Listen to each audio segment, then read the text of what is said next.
wave of water that came through the village, killing 35 people. Weather manipulation. It's been going on that long. They have strontium, they have barium, it's acidifying water, it's acidifying the land.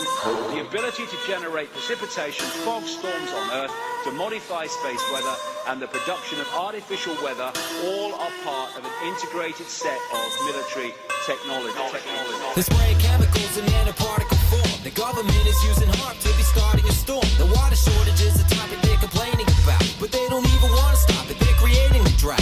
Planes now make clouds when they spray out shit. You can see it cause it happens every day now, kid. You can read the patents and see what they say about this. They make towns sick, it ain't safe to stay around this.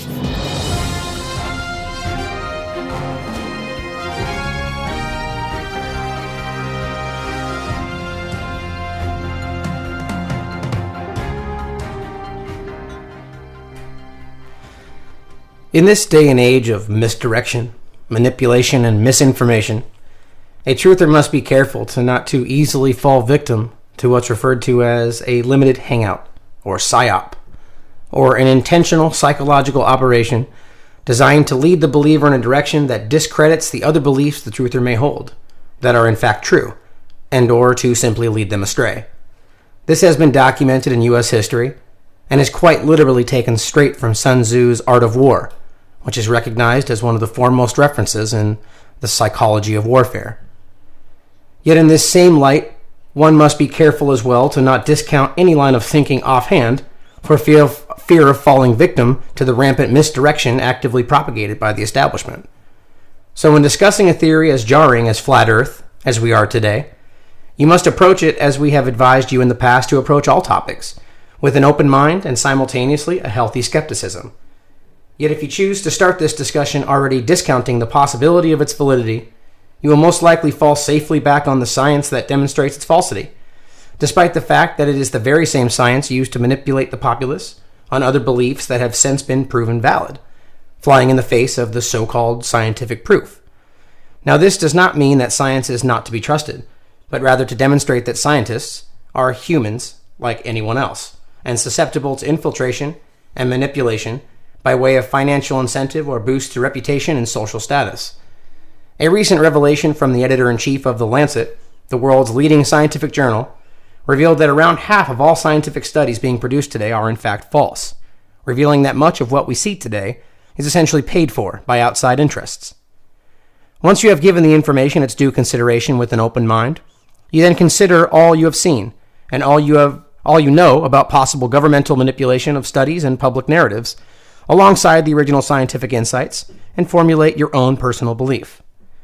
Now, in believing in any so-called conspiracy theory, one must accept that there is a certain level of collusion or manipulation by those in official positions. So to believe in flat Earth, you have to first make peace with the fact that the theory essentially, indirectly, calls any and all governmental and independent bodies that work with or are related to space exploration by telescope or actual travel, extreme land exploration, geolocation services, map and globe production, any number of associated fields are all, to one degree or another, involved or at the very least unknowingly producing false information.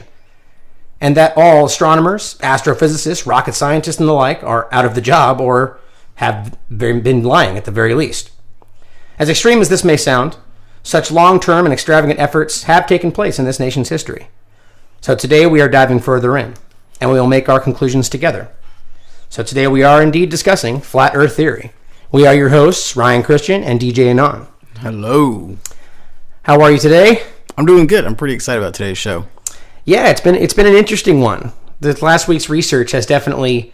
It's been an interesting kind of experiment, right? Because I feel like we've discussed topics up until this point that, for the most part, I could say that I wholeheartedly believe in. Mm-hmm. Right? So to tackle this one, I had to really embrace the same things that I preach to everybody every week. To get out of your comfort bubble? Just to embrace everything with an extremely open mind. Yeah. But, simultaneously with healthy skepticism. Now, I mean, they may seem like mutually exclusive to some degree, but they're not when you really think about it. Mm-hmm. You really have to be open to every possibility or you're going to shut everything down. Yeah. It's kind of funny you mentioned earlier in that intro about how many people would be out of a job, and I was thinking about that. Imagine it. Philosophers, scientists, theologians, even Right. the astronomy, there could be such devastation to an economy. The reaches of this, like if this were to be true, it's extreme. Like when you really break down the levels that we can go to, that would essentially mean that the moon landing was fake. It would essentially mean that, anything involving space exploration or like you said, the philosophy behind it, the thinking, it's all either fake or they're just not good at their jobs. Yeah. There's no other way to look at it if you believe this is true. Well, especially if something is based off an idea without their own research. Right. Exactly. Like we're all, I'm sure you've come across this, everybody's talking about how one of the first things you see when you go into your first classroom is a globe. Right. I mean, that's what you're taught early on, and there's no reason to question it. And, and even in like the scientific world, there are certain things that are considered to be that kind of information where you don't question it. It's a given. Yeah. Like you just, because this is this can be that, and you just move on from that point as if that's a given. Yeah. Regardless of whether you've researched or not. That's one of those because we say so's. Exactly. And it's, and again, it is hard to think of it not being true because we've been, given all this information over and over. Like you said, first you see the globe and it's round and you talk about where the locations are and then you learn about the solar system and it just goes on from there. And it's just reinforcing one after the other. Yeah. And that's if this is actually correct.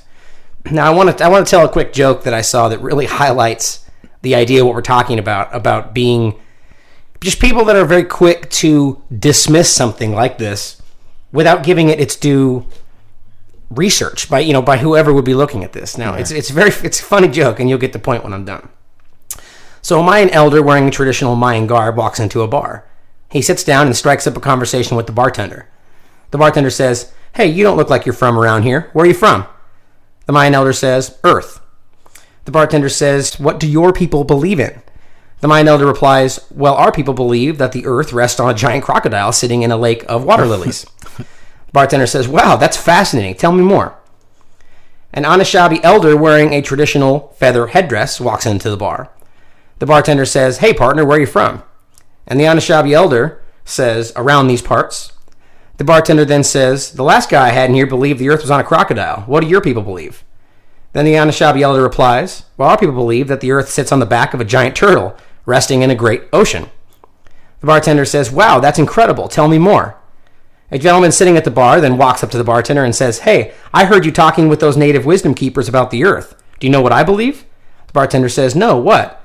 The bar patron says that the earth is flat. The bartender says, "The earth is a ball, you idiot. Get the fuck out of my bar."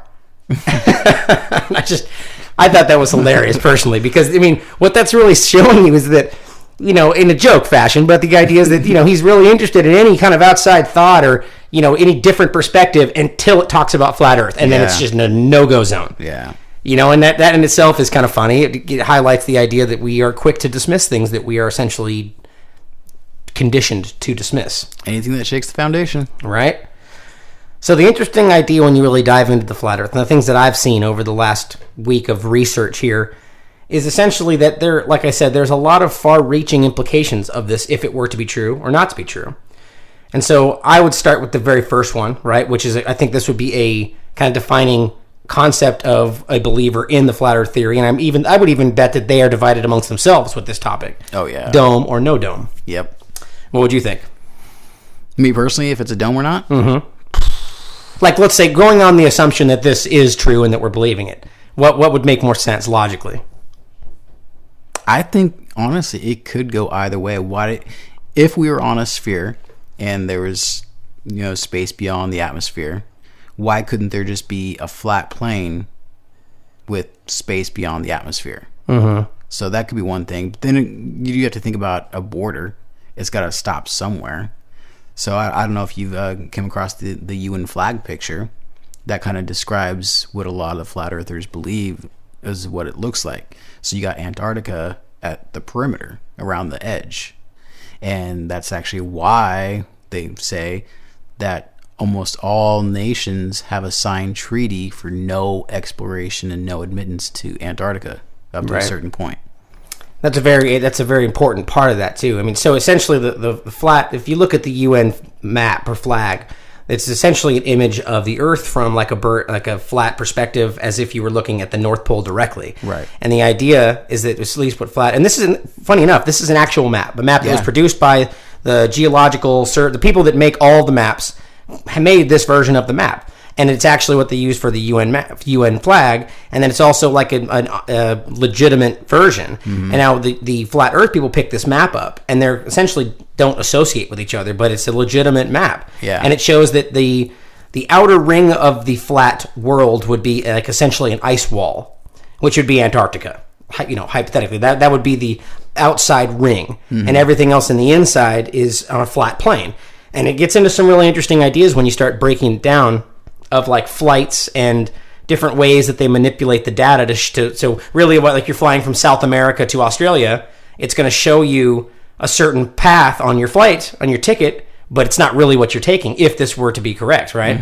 And it, that's why if you look if you look up the GPS of any planes or anything like that flying, like there's actually a bunch of sites you can look up where you can literally track the GPS of every plane in flight. Oh yeah, none of them is trackable over the southern hemisphere. Yeah, any plane that flies over the water will literally disappear on the GPS map. And obviously, you could explain this away by any number of offhanded probably excuses they could throw out. But every single flight. Yes, and it's very interesting. That it just happens to disappear and then it reappears over its location. Yeah. And they would say that this is because they can't fly right there. There's nowhere for it to fly. Right. And so that's an interesting idea. So if you can imagine looking down on the globe, down at the North Pole, and you literally just flatten it out, and so the South Pole, really doesn't peels exist. up, so the South Pole then becomes the perimeter, and then you take into that flight that you just talked about from South America to Australia.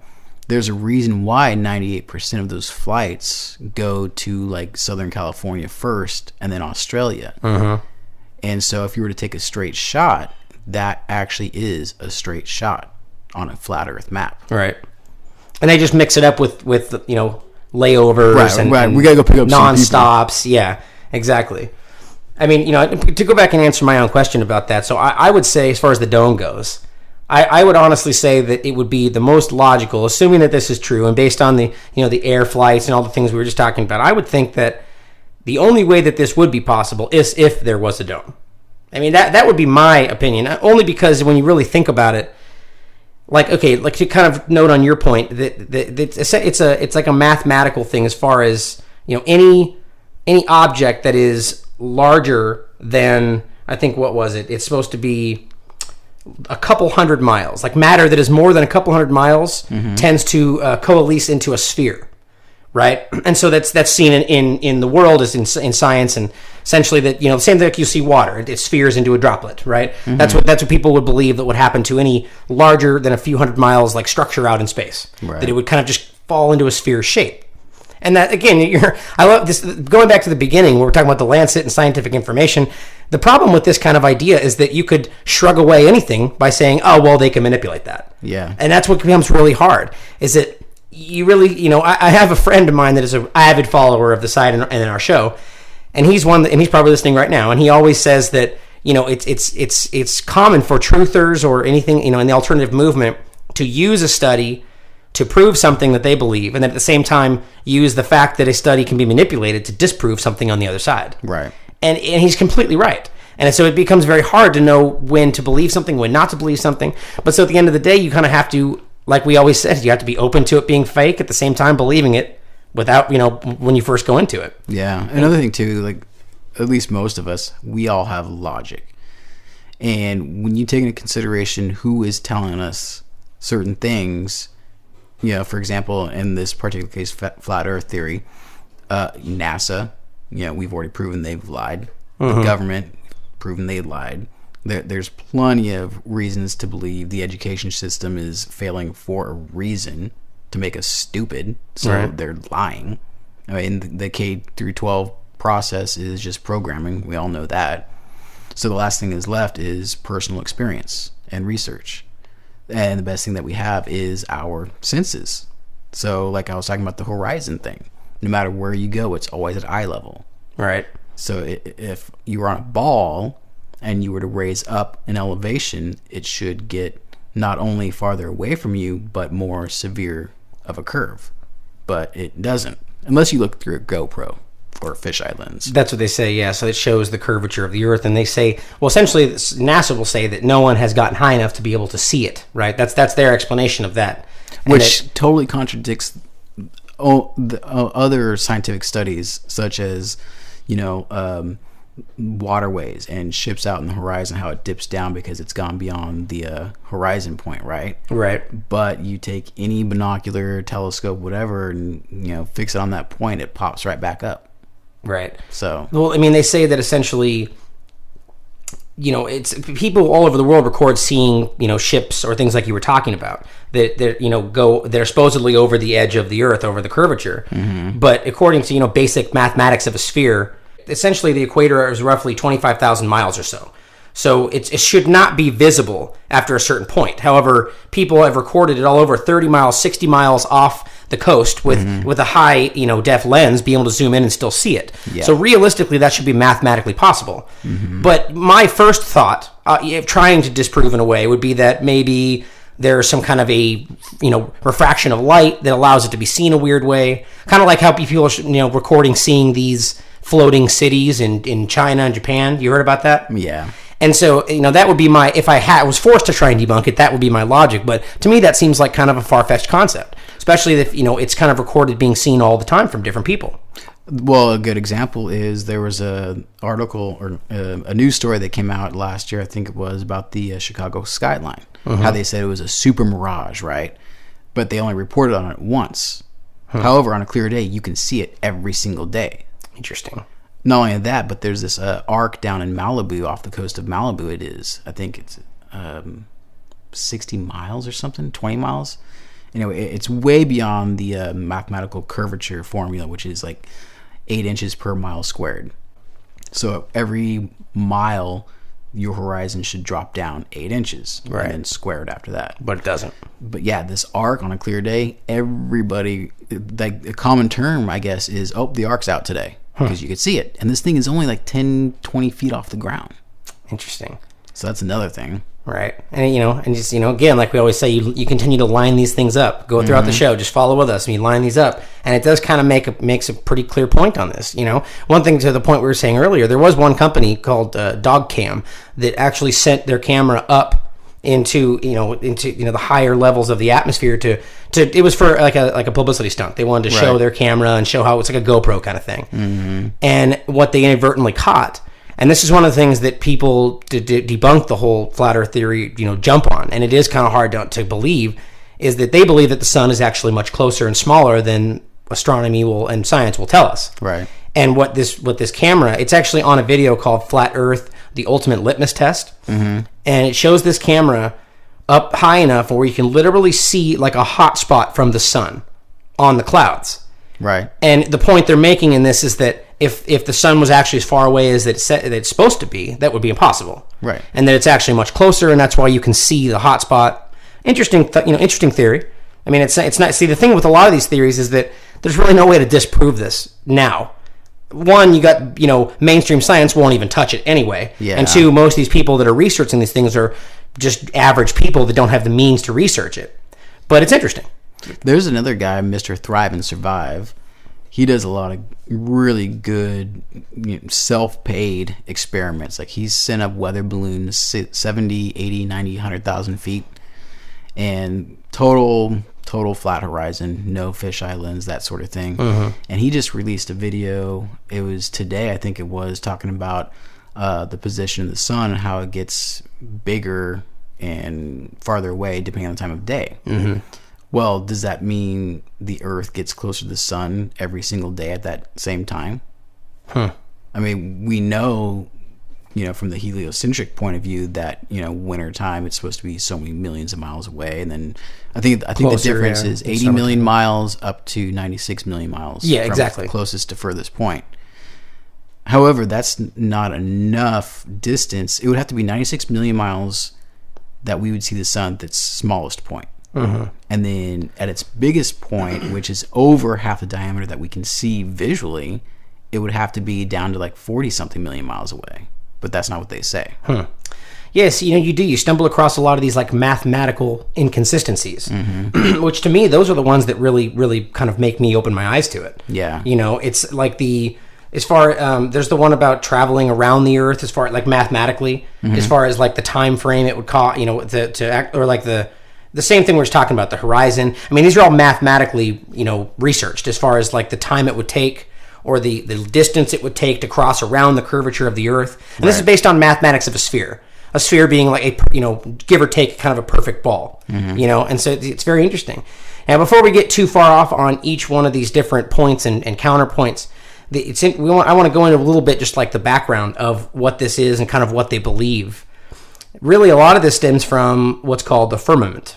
And I'm sure you've seen that in your research, and it's essentially separates the waters from above and below. It's essentially the religious connotation behind it, and what's weird is you go back to the Bible, the Quran, the five big religions, and their writings. They all talk about flat Earth. Exactly. They all talk about flat Earth, and they call it the firmament. Now, it shows like the layers of the world, and obviously this could be due to their beliefs in the world at that point in time anyway. Right. And it could have just crossed over. But a lot of people tie it in with the fact that some of these religions, they claim would have been contacted, let's say, by some kind of higher power or whatever it would be. And that's how they got this information way before we were even able to understand what the Earth was like. And that's kind of interesting.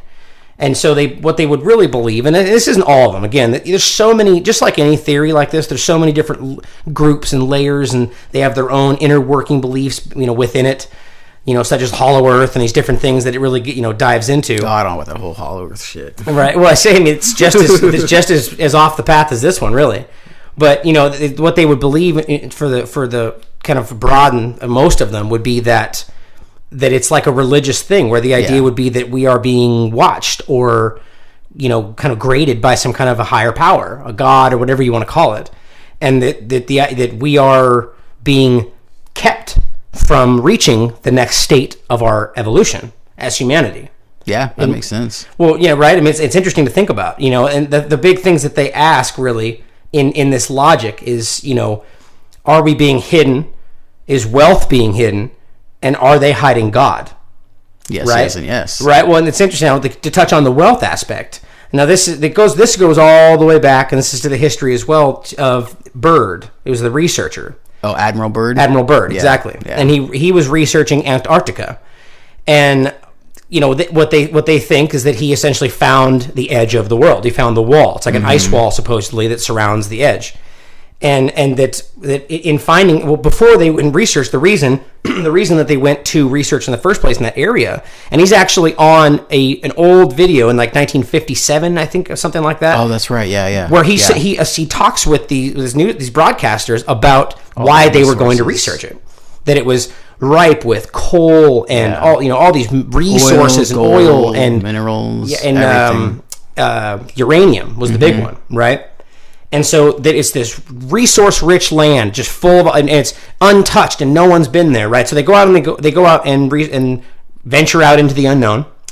They come back, and within a few years, it was 1961, I believe, they signed a treaty amongst all main powers in the world that no one's allowed to go on Antarctica. Yeah, at that time it was 52 nations. I mean, think about how weird that is. That especially in a point where resources are a huge driving factor for why we do anything in this world, and that everybody. I mean, when's the last time every country in the world agreed on anything, right? So now we got pretty much every leading nation in the world deciding that no one can go there, and it's never touched again. Yeah, and then shortly after his quote unquote discovery, was it Russia, the United States, and I think that was probably it. Launched hundreds of nukes. Straight up. That's interesting. I can't remember there's what is that operation? I can't remember the name of it was, but it was a joint effort between the two nations. And what was their desire? What were they trying to accomplish? A lot of people think it's to crack the dome or reach the dome. That's what a lot of people will say about Admiral Byrd and everything back then too, is that this was essentially when the power, the establishment, the actual elite, discovered that there was the wall. Yeah, like that was the point that up until this point they hadn't really made that association, and then that's why we had switched over to the idea of the having a sphere globe versus the flat Earth, and we moved and then once they realized that it was actually flat, They just couldn't go back on it. Yeah. I mean, and people will ask, why wouldn't they do that? I mean, there's a lot of reasons, and we kind of touched on it with the job aspect. You know, just think about what that would do. You know, the implications are far-reaching when you really break open this one. Well, especially nowadays, how hard science... I mean, back in the day, if you were studying science, you were a heretic. Right. You know, Galileo, look at him. Right. Copernicus. Nowadays, science is being pushed so hard. A one-world religion is being pushed so hard. I mean, a flat Earth proves a creator, flat out. Right. It really Flat does. out. Yeah, right. No pun intended. Or maybe. Yeah. I don't know. But you're right, though. It really does. At the end of the day, it pretty much unequivocally proves that there's somebody controlling this. Because it had to be built, right? It could, you know, it had to be create the dome or create whatever we're living on. Yeah. So, you know, it really breaks open all these topics on you know, the space travel and all that, as far as like what, you know, whether they revolve around us. You know, that's the idea, is that essentially their belief would be that everything either revolves around us or it's fake. Yeah. I've seen both in the research, that either people say it's being projected onto the dome, or that it's... Oh, yeah, I've or seen that that one. we're in the center. Really, that every part of the atmosphere works the same way we believe it does, except the fact that everything revolves around us. Whereas, you know, essentially the belief would be that everything revolves around the sun, while that sun is simultaneously revolving around the Earth. Well, okay, I just thought of something. So we got the Polaris, North Star, right? Mm-hmm. How come that does not vary when we're on the other side of the sun? Yeah, exactly. I mean, it's, you know, there's a lot of those kind of, you know, interesting tidbits that just kind of make you go, okay, you know, like I see where they're coming from. Like, you know, you don't just immediately believe this, but that, you know, we could, you know, we'll go throughout the show. We're going to list off a lot of those, and you're gonna it's going to pique your interest to some degree. Hopefully. Yeah, definitely. But I mean, you know, when you're going into more on the background and everything, so once they found that, once they labeled it off limits, and nobody else goes there, right? So now that is very odd right off the bat to me. That seems like a pretty weird scenario. Mm-hmm. And then you break into the idea that you have, I mean, think about how many people would be wanting to go there, would be wanting to try and get these resources, right? But not a single person in history since 1961 has even petitioned for the option. Yeah. Not an oil company, not any one of these people. Again, that's just, I mean, that's unheard of. That just does not happen. The people that have gone down, besides the scientific expeditions, right? They're on the outskirts of the island, supposed island. You know, a lot of explorers have died or have been killed on the way or on the way back, type of thing. I think even the South Pole, it's just a ceremonial South Pole. It's nowhere near. It's like 300 miles off. Right. And I mean, the other weird thing is that after this expedition in 1961, they just stopped. Yeah. I mean, it's like, why is, you know, I mean, even Admiral Byrd even said in that interview that he's like, I can guarantee there will be one after another, you know, that we will continue to send expeditions and blah, blah, blah, blah, blah. And he goes on about it because that's what happens in science. No one ever stops after one. They continue to you know, research it further and further to get, you know, that's how science works. It's not just one person found one thing. It's that a team of people found it and they compare their results. Yeah. Right. And so they just stopped going. I mean, that seems pretty weird to me. Now, you know, then this crosses over into the same idea we're talking about as land travel, but then in space, right? Mm-hmm. So, by default, if you were to believe this theory, it would make space travel in general a fraud, right? I mean, obviously, to deep space travel. You know, it depends on what you believe the dome would be to a certain level. You know, you'd be able to fly up to a certain degree, but eventually you would stop. So the travel to the moon, let's say, is absolutely fake if you believe this. Mm-hmm. And some information to back that kind of line of thought up is, now some people made some very interesting thought, you know, they really dive into this information. They find some interesting correlations, where one would be that, how many movies have you seen about space travel, right? Science fiction, all of them, right? They're all based on future or, you know, hundreds. Exactly. But how many about, you know, like a moon landing, like a physical, actual shot of moon landings, right?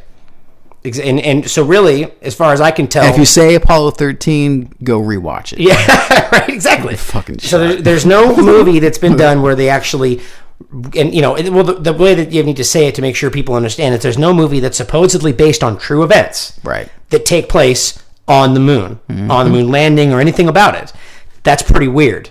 when you break down the idea that, the whole concept that Hollywood supposedly goes everywhere, right? Right. Every outlet they can take. Well, and of how big of a story that was back in 1969. Exactly.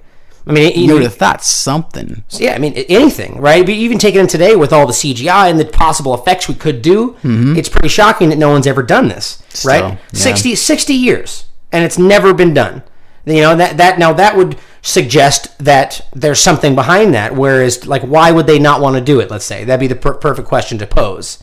Well, since Hollywood is involved, we all know about the black balls. So, like, any topic that Vax, perfect example. Don't talk about it, so mainstream doesn't touch it. Exactly. Right, but that the idea that why wouldn't they want them to do it, right? Then it would be really that they could demonstrate that we are able to fake it, which would only poke holes in the possibility that it was faked in the first place. Yeah, I mean, that's the logic behind it anyway. Like you were talking about before, the air bubbles of the astronauts. Oh yeah, I mean, those are a dime a dozen. So much. You can look up these online, people, and there are so many different little clips of. And we've talked about this before. We've touched on the fake moon landing. I mean, and this again is not, my logic just when talking about the moon landing is not essentially that the moon landing didn't happen, but rather that what we've seen is fake for sure. Exactly. That, for whatever reason, what we are seeing is not the actual footage, if it indeed exists.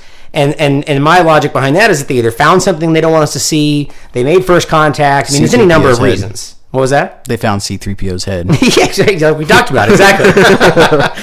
But who knows what the reason is, but whatever it is, there's a plethora of things that you can find that are just like eye-opening. The one I always like to point out is the idea that they have crosshairs in all those topographical pictures, and in multiple pictures there are little crosshairs that are kind of cropped out. You can see where they've cropped out a little part of the crosshair. Oh yeah, that just doesn't happen. Maybe once, kind of random occurrence. I don't know that much about photography, but at the end of the day, to have 20 of them like that is an obvious sign that something's been cropped out. Yeah, and the ones I was just watching last night that were cracking me up is the idea of like the way that like female astronauts and their hair. Oh yeah, it looks ridiculous. Go take a moment, you out there listening, and go look at any female in space, like a space station, and the way that their hair looks. It's literally their hair looks like it's permed in like a like a one of those.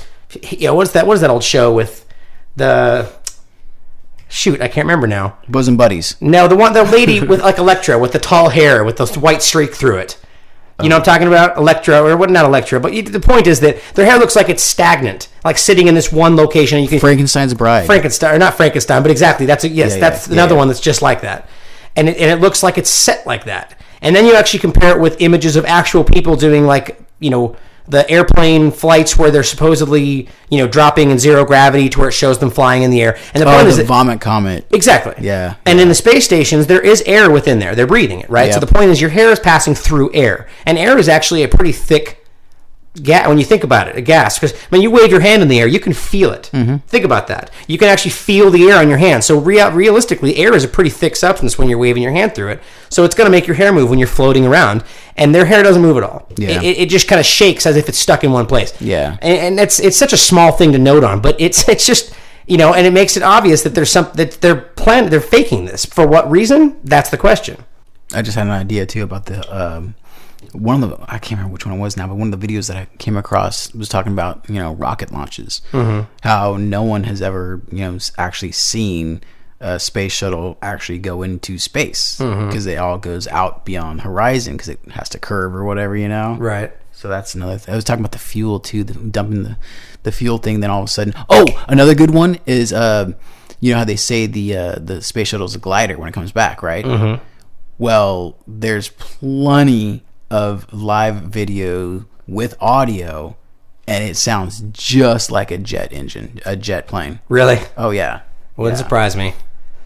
I mean, it's the whole concept of the way we track these things as well, like we were touching on with the airplanes. The one thing that we like that people discuss in this that just gets kind of swept away, like it doesn't really matter, is that we track all these things using GPS, like geolocation. Now, GPS itself was created by the Department of Defense, right? And so it wouldn't be that difficult to imagine that they would manipulate this. It's the same way that we can consider that the internet or the dark net or any of these things were all created by the government. So it's very likely that there are measures of control built within them. Oh yeah, right. But so going back to the plane topic where they're disappearing on GPS, I mean, that in itself reveals quite a bit. Mm-hmm. But I mean, the noise of the jet, like you're talking about, flying back in, the airplanes, these are all things that are, like we said, have very far-reaching implications. I mean, we are implying with this theory that just about everybody involved in this is either aware of it or just is so bad at their job that they're not realizing that they're seeing something that's fake. I personally find that pretty hard to believe. It still comes down to compartmentalization, though, because you've got, astronauts. We already know they're sworn in, but like the lower people at Houston Control or whatever, maintenance guys, I doubt any of them have a clue because, they're the ones that saw the globe in first grade and thought nothing of it ever since. Yeah, I mean, that's a good point to talk about. Also, you have job security, Right. Yeah, it's a government job. Yeah, definitely. That's job security. They're not going to risk that. But what you touched on there is a great point to talk about in anything we talk about, which is compartmentalization, and it's very important. This is a good way, a good model to understand for how these things can kind of propagate throughout the government. Yet not everyone really knows what they're lying about because it's like, so you have a few people at the very top that, let's say, know everything, and then they have another group beneath them where they give very specific instruction on what to do. And those people know more than anybody else beneath them, yet they don't know the key fact that shows them what they're actually doing. Right. And the same goes all the way down to the bottom. So all these people are involved, working directly with something that they're faking or lying about, but most of them are actually unaware that they are lying or faking. Yeah. But my point is that you got somewhere that's scientific, like some scientific mind, working at NASA. I'd find it really hard to believe that they wouldn't be tipped off by something, any one of these things that we're seeing by looking on a Google search. Yeah. You know what I mean? And so to me, that's one thing that kind of shocks me. But I would say to me that's one thing that makes me feel that this is not true. However, it's with everything that we talk about, people are being deceived. You know what I mean? The people within the government are lying. There's manipulation going on. So the fact that it would simply just be a very massive form of that same manipulation it's just as possible. You know what I mean? So I'm really, again, with these kind of things, I'm always on the fence. But like we always say, keep an open mind as you go down the path. Yeah. But, to cross over into the ideas of debunking, which I was kind of just doing, is there's a few of these points that I came across to me that really highlight reasons why this would not be true. Now, one that really stood out to me was that, let's say you're standing on different hemispheres that are supposed to not exist within this theory. And you're standing on, let's say, just the North Pole, South Pole. And you take a picture of the moon. They look different. And this has been verified from people, technology we have today, Skype, whatever, across the world, are, showing that essentially the moon would be inverse or different. So it would look different from different locations, different hemispheres. I don't see how that could happen unless we were on different sides of the planet, right? What do you think on that one? I heard a few things in rebuttal of that, and that only thing that came across was that the fact it was a projection. The moon was a projection. And then it's just being controlled via the internet, or like just manipulating the findings? No. Just visually, the moon is an actual, like if you were to go outside and look at the moon, it's a projection. Okay. And that's why, I guess, why sometimes you'll see clouds behind the moon. But my point is that hold on, that was interesting. I want to go back to that. I haven't heard that before, but how would the moon look different? Like, let's say it's inverse, right? So you're looking at it and on, and the big crater's on the right when you're in the north hemisphere, and it's on the left when you're on the south hemisphere. If it's a projection, that wouldn't happen. You see what I mean? So realistically, that wouldn't be possible if you were on a flat earth. Yeah, that's true. So that's just one thing. And personally, I can't verify that this is true. This is somebody else's point that they threw out, and it makes sense.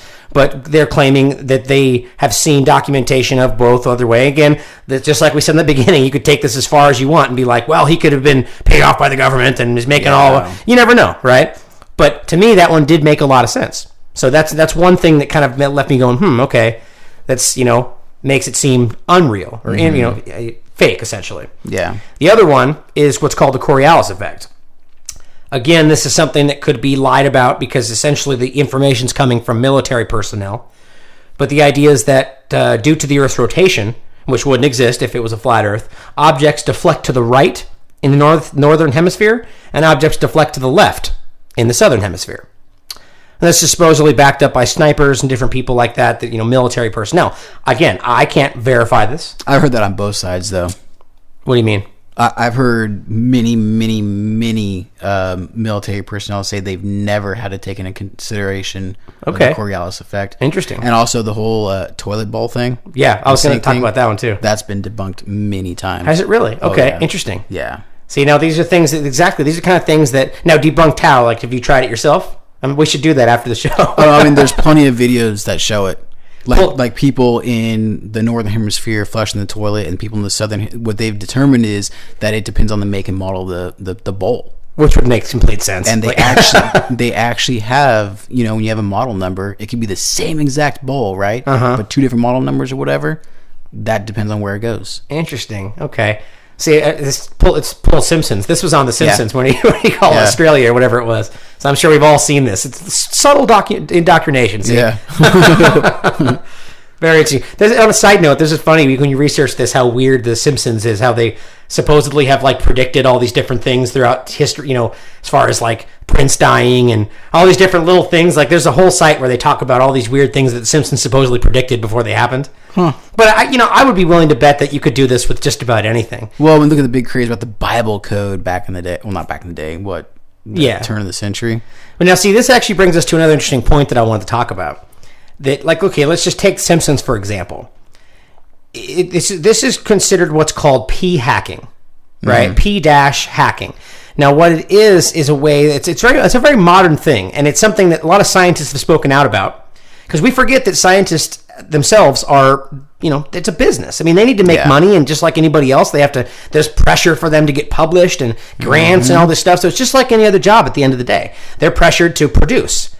And so what they do now, it's called p-hacking, which is they'll take information, arbitrary information. You take 50 people and you study them all for 2 weeks. You take the data and you essentially shuffle it up until you kind of randomly stumble across something you would consider statistically relevant, right? And this is how we get all these studies you see in the news where it's like, and this is what I touched on with the Lancet. This is what he talks about, is that essentially, you know, this is where you get the studies where it's like, oh, you know, on the Today Show, study says caffeine makes you live 10 years longer. And it's like, the reality is that it doesn't actually make you live 10 years longer, but within the study group that they found, they just happened to find that correlation between the 50 people they studied. Yeah. And the weird thing is, a lot of times you look into these studies and it's like 10 people. It's like, oh, wow. It's ridiculous. And you find this all the time.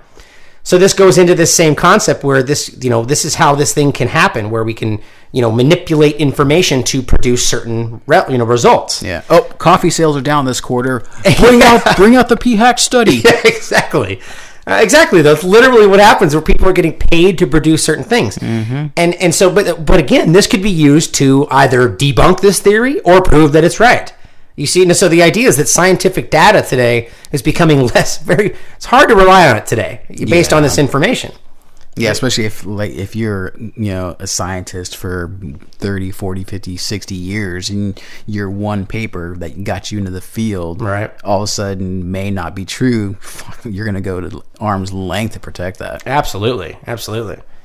But going back to what were you saying about the clouds being seen behind the moon? I've never heard that one. Oh, there's a lot of videos out there that show clouds that you can see, and stars you can see through the moon.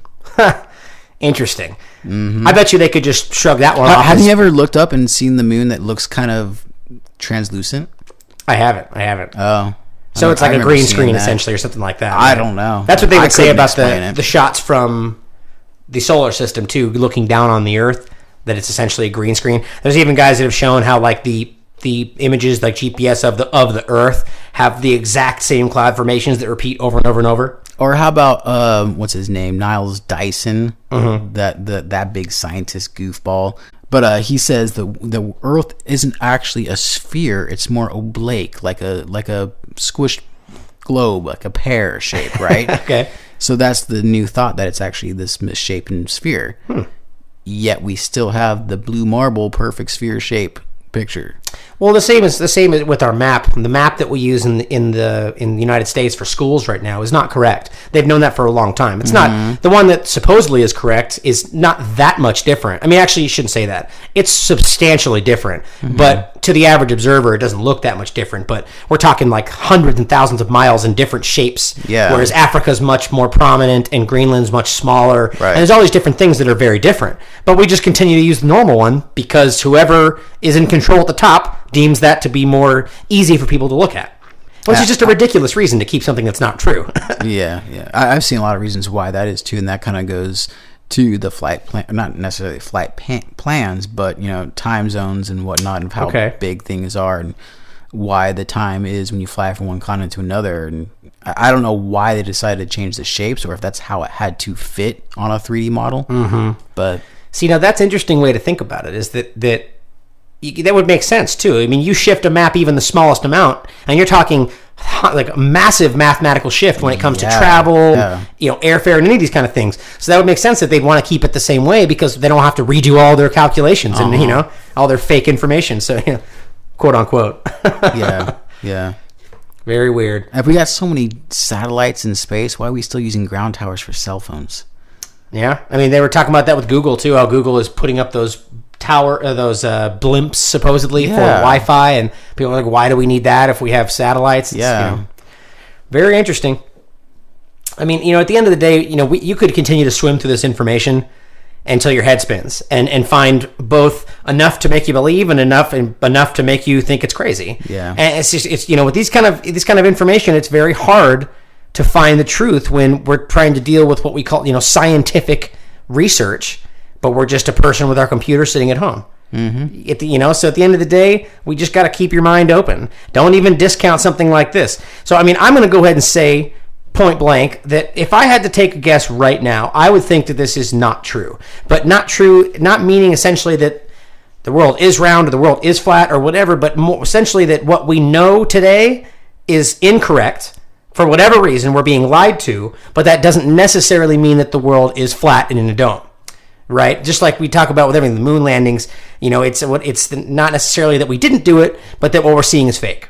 Right, so that's where I would stand with all of this at this point. That it's quite obvious that they're being misled for whatever reason, and for whatever they're hiding, I don't know. But I would like to think that the world's probably not flat. That's where I leave it. But what do you think? I've been studying flat Earth for a couple of years now, and I'm more leaning towards a flat Earth. And the biggest reason why is, first of all, the whole water thing. Another example is, when you've got a pool of water will always find its level point, right? How can you find a level point on a ball? Yeah. Another thing is the... but before that, just speaking on that point, I would think that mathematically speaking, it's got to be so minute, because if you're assuming that the world is round and that it actually is as long round as it's supposed to be, a pool, let's say, is such a small fraction that it would almost be considered flat when you really break it down mathematically. That would be my guess, but that's just, I'm not a scientist. Well, yeah, but water always that's the physics behind water, is it always finds its level point. Right. That's what they tell us. So what would be the alternative? If the world was round, let's say, what would a pool do then? And I honestly don't know. What do you think? It doesn't make sense. I couldn't think of anything. I can't think of anything. Yeah. I mean, the water, there's some interesting things on the water, too, that we didn't get into as far as, like, the Mississippi is a good example as far as the way that the river supposedly flows uphill for miles and miles, if that was the case, based on, topographical maps and everything, that supposedly the water somehow managed to flow uphill, which really wouldn't be possible. But I don't know enough about that kind of stuff to really speak on it, but that makes sense. Also, the Nile River flows backwards every once in a while. Is that really? Yeah, that's weird. how it has a massive flood, I guess. Huh. But the biggest... How would that be? That's weird. I don't know. It's something big over there. And again, that would rare, further... It's like every 50 years or something. That would further support the idea of flat, though, because how could it possibly flow backward or, whatever, if it wasn't flat? I don't know. That's interesting, yeah. But the biggest point that I'm still stuck on is the 8 inches per mile squared factor. Yep. Yeah, I mean, there should be no way that you can see a lighthouse from 100 miles out at sea. Yeah, it should be impossible. It's the mathematics for me. That's what I was saying. Really, at the end of the day, that's the one thing that makes me scratch my head. Yeah. Is when it breaks down the mathematics of it. And the sad, like I just said a second ago, the sad part is that we're not scientists. We're just citizens that are speaking out because we feel that people need to hear the truth. Yeah. So don't take our word for anything. Go do your own research. But at the end of the day, the mathematics is what makes me kind of go, wow. If it were true, that would be why. I mean, that's how I think about it anyway. Yeah. Well, I think that we can, so you end it where, you essentially you would say that you think it's real. I'm undecided, but I'm more leaning towards that flat Earth is real. Yeah. I mean, that's the thing, people, is that, I don't discount anybody. I mean, if someone thinks that they believe this, it's not any crazier than anything else that we once thought was fake or real. Yeah. There's so many times throughout our history we've come across things that were told were conspiracies and end up being true. Mm-hmm. I mean, the list goes on and on. I mean, we could go on. That's a whole show we should probably do eventually. But it's, so someone talking about flat Earth, you may be surprised to find out 20 years from now that they turn out to be right. Yeah. So don't discount them just yet. Well, like for a good example, what is a good conspiracy that's been in the past that if you thought about it, you were absolutely crazy, but then it became true? And everybody believed it. The big ones for me, and there's a lot of, I think, more prominent ones, but the ones for me that are the best to talk about are like the politically charged ones. Let's say like Monsanto or something like that, like the idea of GMOs, and honestly, in my opinion, something like let's say Roundup, for instance, or glyphosate. They have talked about how glyphosate it's a dangerous chemical causing cancer forever, and you guys are crazy, you're conspiracy theorists, you just hate Monsanto, blah blah blah. And then all of a sudden, World Health Organization releases their information saying that it's a probable carcinogenic. Yeah. And it's just like, okay, and then it's a small one, but look, you can't just disregard that and say, well, they were crazy, and they were right all along, but it's not that big a deal. Yeah. I mean, it's like these are things that people spoke out about.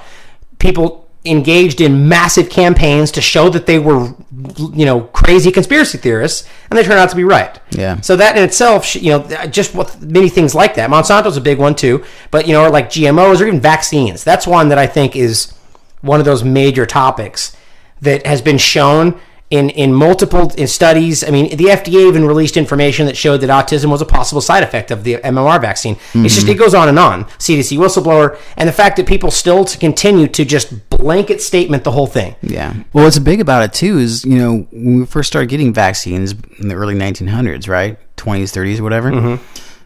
You weren't forced to do it. Right. But now, all of a sudden, we're forced to take all these vaccines just to have our kids go to school now. Yep. There's something wrong with that picture. It is. I mean, whether you believe all the stuff that, as far as the Autism Association or the negative side effects or, anything, there's enough information out there that should make it at least worthy of further investigation. Mm-hmm. And that's not happening. Like, they're just completely disregarding the fact that it should be. I mean, that in itself is the biggest red flag there is. Yeah. It wouldn't make any sense, especially when we're dealing with something that is to the health of our children. I mean, it's just crazy. But anyway, the point is that don't discount anything out there. Everything has to be possible or nothing is possible at the end of the day, guys. Yeah, no doubt. So let's move on to some current events here. There's been some interesting things in the news, as always. But to start it off, kind of finishing that last conversation, there currently are now 2 more MMR vaccine whistleblowers. Nice. And they are suing. Good. Right? And so it's, again, I promise you this will just get swept away.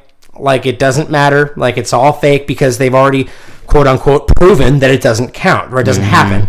Right? But 2 more people are now speaking out about the dangers. Essentially, they're speaking out about the fact that it's been manipulated by the company itself and that they are, hiding information, and it's Merck and Company.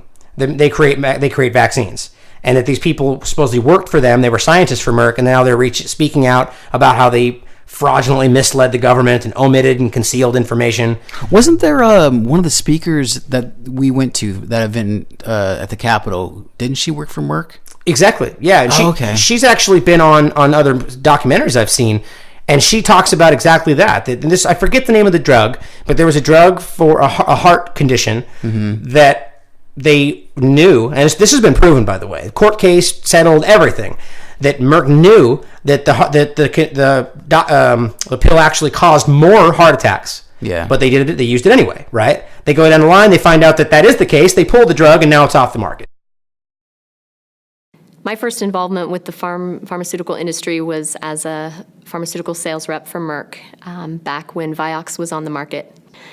And when I used to rep Vioxx for Merck, and when it came out that Merck had falsified safety data, and Vioxx actually had twice the increase in heart attacks and strokes, people taking it, it really made me realize that there was a lot of corruption behind the scenes, and that just because something is on the market, a drug is on the market, doesn't mean it's safe.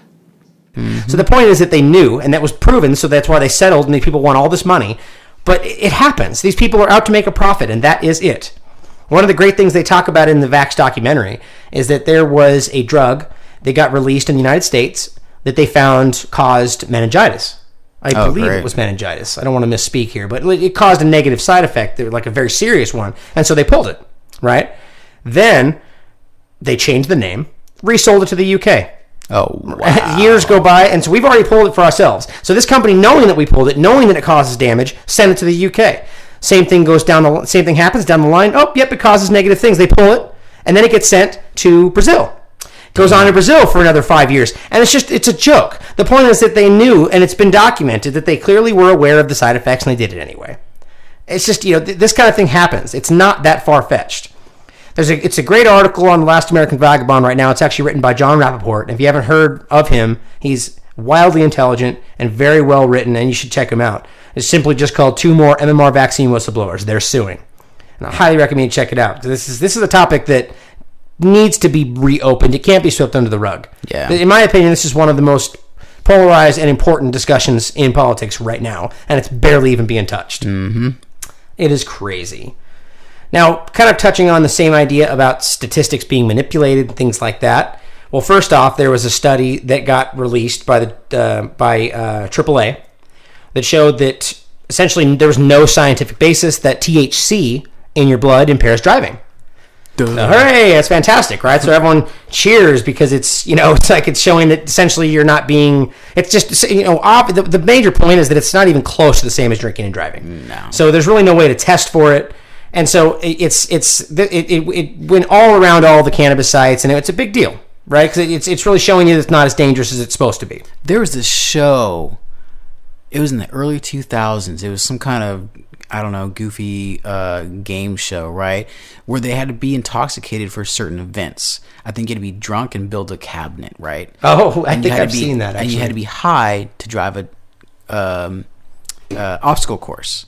Well, I mean, they did it both ways, build the cabinet or whatever when you're high or you're drunk and you're sober. So you do it 3 ways, and they're doing this testing, and only the high people did everything right. And it obviously took a lot longer. Like they did the obstacle course in literally tens of minutes versus a 4-minute course. Interesting. But nothing happened. They didn't hit a cone. Nothing. So I mean, yeah, anybody out there that is a regular smoker, they're cannabis smoker, they could have told you this. Oh yeah. I mean, honestly, I don't like to drive under any influence for the most part, just because I just responsible wise I don't like to. But I've known for a long time that driving under the influence of cannabis has never impaired my driving. Mm-hmm. But just nonetheless, on the safe side, I don't recommend anyone do it. Just why not? Why cause a possible risk yourself? But it says it right here on their study that it does not impair driving, which is interesting. And moving on to the next story, which is a perfect association with this one. I don't know. I think, honestly, I would change that to not say does not impair. Because, even if you do things in a slower reaction, you're still impaired, aren't you? Exactly. That's why I would agree with that, that it's, that it's safe. I think what they were getting into with that study is more so that it's, it does, I think it impairs your thought process, but essentially when it comes to specifically driving, that it doesn't seem to impair their driving. Which, it's, again, I think I can agree with. Yeah. Now, the next one, the title is CBS News Caught Blatantly Distorting Cannabis Study. It says legal pot doubles fatal car crashes. Oh, wow. Now, no one out there, especially you guys listening to the show right now, believe that the mainstream media tells you the truth. It's just become like a joke. It's become a joke amongst the United States, but it's become a worldwide joke that our media is just ridiculous. I wouldn't believe anything. Columbia Broadcasting System. Where do you get Columbia from? District of Columbia? Just look up what Columbia stands for in these guys' eyes, and you'll find out why. Right, exactly. But the funny thing is that, we know that they lie. It's not a secret. But the fact that they took this study that clearly shows one thing. I mean, it's straight from the AAA information. Like they titled it the way they titled it, and then they take this information and they manipulate it, just like we were talking about the whole p-hacking scenario. You're taking that information and they kind of mixed it around until it showed you that essentially there's a certain way that you can exclude certain data within this, and then it makes it seem as if they doubled car crashes. Yeah. The point is they're not including the ones where, or they are including the ones where people were also drunk. Mm-hmm. But they don't Drunk say it. and high. Exactly. Or under some other influence. And they do say on there that is probably the worst thing you can do. Yeah. Drinking and smoking is terrible for it. You're wildly impaired. Yeah. But so they take that and they omit that fact and they tell you as if cannabis is dangerous, and it's just a joke. So I mean, it's whenever you're watching mainstream news today, people, I highly recommend that you either don't, exactly, either completely don't watch it or take it with a very large grain of salt. I mean, it's like this one. It's just completely the opposite of what it was supposed to be. Yeah. I mean, I don't see how they can get away with that, but so be it. Okay, last one for the day. This one's pretty funny to me. Hacker arrested and jailed after exposing flaws in election website. So this gentleman, who actually works for a business that specializes in finding these kind of things, funny enough, found a inconsistency in this election website that made it pretty clear that it was possible for manipulation. Uh-huh. So he does his due diligence and contacts them and shows them that it's there, and they arrest him for showing them that their site was fake or had a potential for manipulation. Not only did they arrest him, they didn't do anything about the website. So the website's still exactly the same. And so now this guy, they put the back door there. Exactly. I mean, that's our assumption, obviously, but I mean, it's just kind of a joke because this guy gets arrested for helping them. Yeah. That's what he does. And so what they're simultaneously doing is showing the person reading this that, one, hackers are bad, that you hack and work independently, you're going to get arrested, and then two, that don't pay attention to the man behind the curtain. It's like we're rigging the election and we don't want you to see it. It's pretty crazy to me. Weren't you going to talk about that other non-lethal drug? Oh, that's correct. Yeah, I do have that one right here. We were talking about it before the show. Kratom. I've heard kratom and kratom. Kratom sounds more scientifically correct. It does, right? So let's go with kratom. Now, this is an interesting one because, what we're seeing when it comes to the pharmaceutical industry is it's this all-encompassing reach in the medical field. That they almost have complete control now over what we take and what we're prescribed and medical action. I mean, everything. We just touched on medical kidnapping, which ties in with that exact same topic. If you don't know what that is, check out our last week's show. We'd really dive into child protective services and medical kidnapping, which ties in with this exact thing, basically opting out of what they recommend and trying to find some kind of a natural alternative. Mm-hmm. Now, what's happening is there's a substance called kratom, which is a natural substance. It's a root, either extract or just kind of ground up. You can literally just take the leaves off the tree and put them in your lip like tobacco. And it provides a mild sedative effect. They compare it to a very, very mild opiate, right?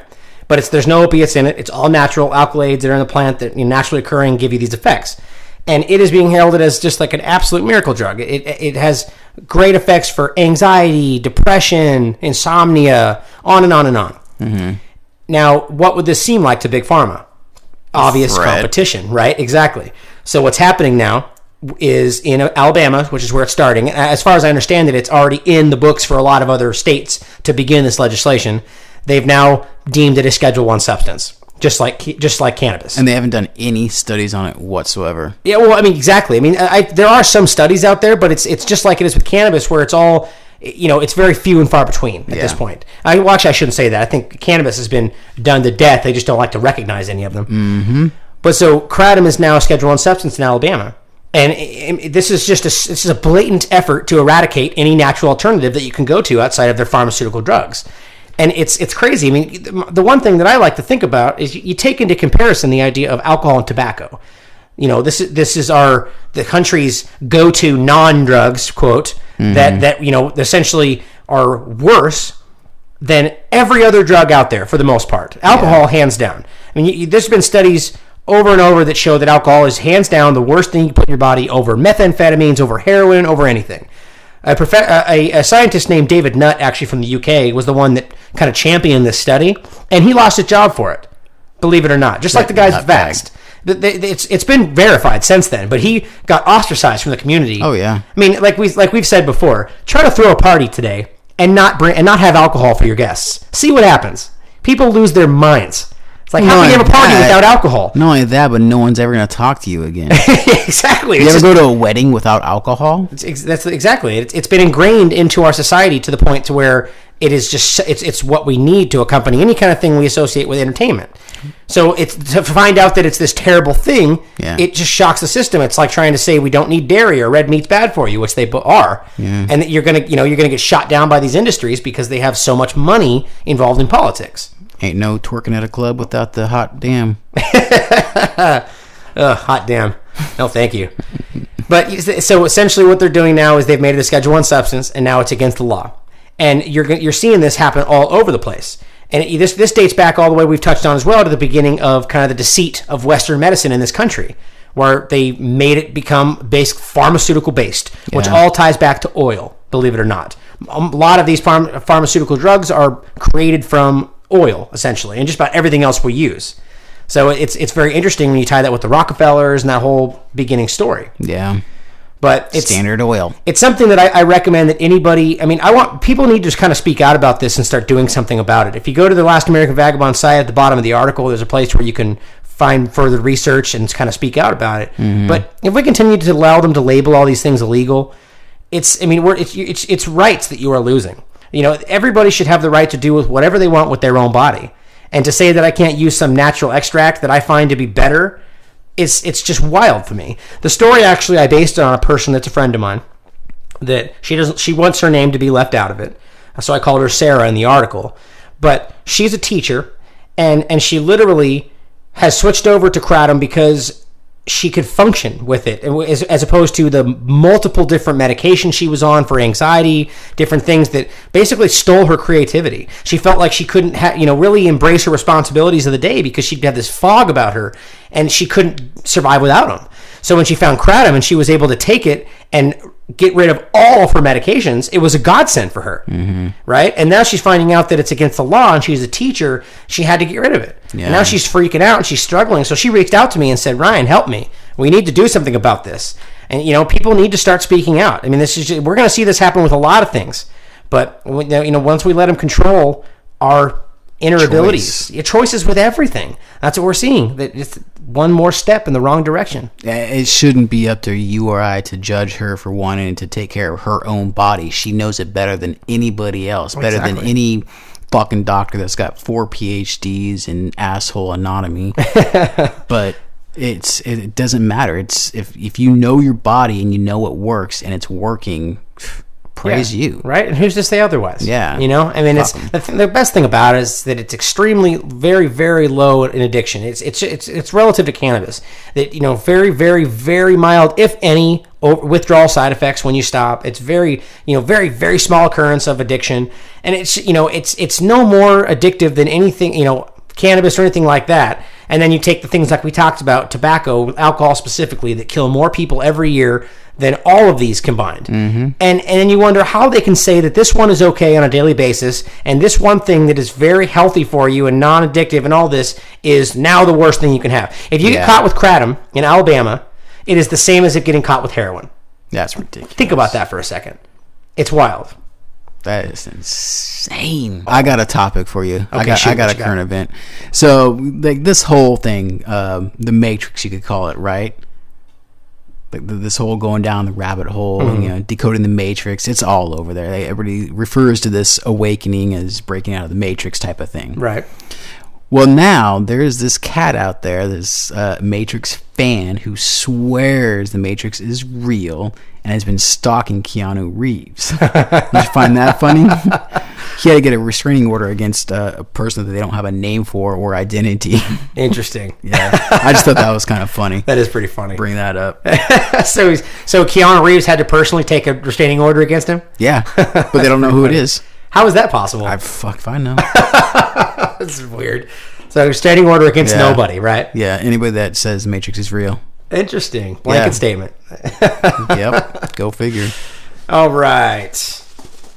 Conspiracy freestyle. Let's see what we got.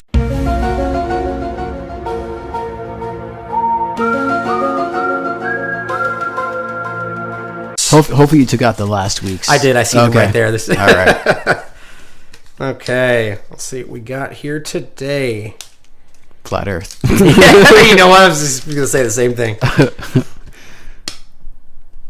Okay. It says birth certificate is a traded security. Oh. And then maybe they meant commodity. Is that what that's supposed to mean? It's the same thing. Traded security. Yeah. Okay. Interesting. Commodity. Now that actually kind of ties in with Straw man. well, that or the Act of 1871 or a That couple of the too. different things we've talked about. So that's interesting. You know, that's one thing that you know you might be more well versed than I am on that one. So what do you got on it? Well, if you think of a birth certificate, oh man, you can go so far in this one.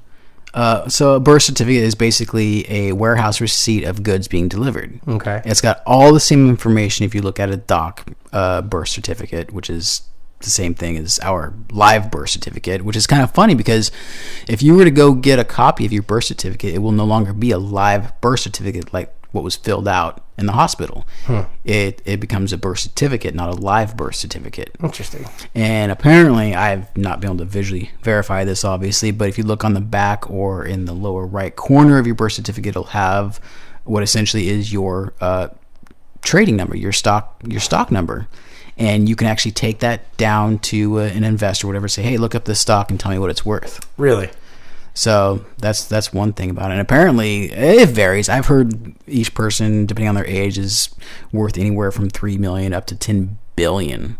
Actually, I've seen those the financial statistics. But so have you verified this with anybody? Do you know someone that's actually walked down and done that? Not me personally, not like a friend or anything, but Interesting. I have I just got a copy of my birth certificate, so I'm gonna go do it. It just seems we'll have to touch back on that and find out if what your experience actually is. Because I mean, it's again any of this stuff. I would be like, why not? It seems just as plausible as anything else. But it would seem weird that somebody would be able to walk down and do that. It would be that simple. You know what I mean? Like that would throw a wrench in their system for sure when you find out that you're just a commodity. You know? Well, definitely. But what are you gonna do about it? Yeah, exactly. You can't. What can you do? Can't actually get you. If you try, you cannot get your original copy. Huh. It's out there, and some people there are videos out there that show the stamps of the different banks of different countries that it's gone through. Interesting. Yeah. Yeah, that's but it really kind of ties back in like we talked about with the, like once we became a corporation. Man, we essentially would be commodities. Yeah. I mean, that's what, by default, really. Slave labor. Yeah. And, it does make sense. I mean, if you look at the way that the world functions today, I mean, it's, obviously there's there's kind of, whatever you want to call it, the world leaders, UN, whatever, there's like this elite that essentially dictate everything, and we're just existing. Yeah. We're just Pretty much. peons in the system where we're just kind of adhering to whatever they decide. Yeah. It just kind of seems, what would we be closer to than, other than cattle, I was just going to say cattle, Yeah. we're sitting there, we're grazing for them, and then eventually we're just going to get slaughtered. Right? Get all nice and plump for them. Just as long as they don't try to milk me. Oh, that's gross. Speaking of milk, there's been all those, there's been a lot of information coming out that shows that it's like the worst thing for you. Oh, yeah. But we've known that, yeah. It's so far out of human evolution to drink that past like several months of your age, your birth. It's pretty crazy. I put one article we put up on that on Reddit, and it's just amazing to see. And it was on a conspiracy Reddit, and on a conspiracy subreddit, and it's crazy to see even on that how people can just recoil from this. Like you're out of your mind. How can you? Yeah. Milk is healthy. Everybody knows that, and it's just like. This isn't even like a conspiracy. This is like straight from a dietitian. It's like people are just they're so inundated manipulated. with the doctors and dietitians and pediatricians are so inundated with so much shit out there. They don't know their ass from their asshole. Yeah, I mean, and like you just said, it's an evolutionary. It's you really break it down from an evolutionary standpoint. We are not supposed to. I mean, look at it like no other mammal continues to drink milk after their weaning process. Right. And no other animal outside of humans drink another mammal's milk. So it's just really not natural in a worldly sense, but it's like we said, on an evolutionary standpoint, it seems like it would definitely be something that should not happen, and you like on the enzymes, we're not supposed to be able to break them down. You look at like a Japanese culture, for instance, they just simply don't consume dairy. Yeah. Yeah, and it's it's pretty Well, weird. look how many people nowadays have Lactose intolerance. lactose intolerance. Yeah. Yeah, definitely. I mean, and then the obvious question would be, why is it still being pushed? And it's because, like we said earlier, meat. Because lactose intolerant products cost way more. Well, I mean, more that the dairy industry has billions of dollars invested in politics and politicians and bribery and, sorry, not bribery, donations. Oh, yeah, donations. right. Got to keep it PC. Yeah, right. Yeah, but I mean, it's the birth certificate thing really does kind of lay it all out there, that everything like this is, we're all just being manipulated to go through our days, buy things, consume, drink your milk, and eat your red meat, so we can one day be sold. I mean, just take a small snippet, cliff note of your life, of any general life, like especially with the American dream involved, right? Mm-hmm. You're born, you get a few years of being at home with your mother and father, and then you go off to school until college in hopes to get a good job or a career, in hopes to buy a house with a family and have a couple cars or whatever, in hopes to retire and have some money saved. That's a joke. Yeah. Retirement age is getting pushed back every 3-4 years. If there's such a thing. If there's such a... I know we won't have a retirement when we get to that age. There's no fucking way. So, I mean, your whole life you're spending paying off essentially debt. Right. It's Absolutely. disgusting. Absolutely. Well, we're going to leave you with that, ladies and gentlemen. I would say to all you out there listening that if there was something we missed today on Flat Earth Theory, or something that you feel that I'm just wrong about, or you want to call in and say, Ryan, you know what you're talking about, I want to prove to you that this is right, call in, let us know. We'd love to hear from you guys to get your perspective on anything we talk about. But yeah, I would sit on the flat Earth for a while, though. Sleep on it for a few years. That's probably the biggest one to digest, I think, right now. Oh yeah, it's just so. I mean, like we said, it's so easy. Pretty much everything you can stumble across both proves and disproves it simultaneously. It's like all the, if you can discredit all them because it can be fake, so could everything else. Yeah. So it's really hard. But like I said, at the end of the day, I would settle on the fact that the world is round, except everything we know about it's probably fake for whatever reason. We just don't know why. Yeah. Flat Earth theory just happens to be what becomes the explanation for that lying.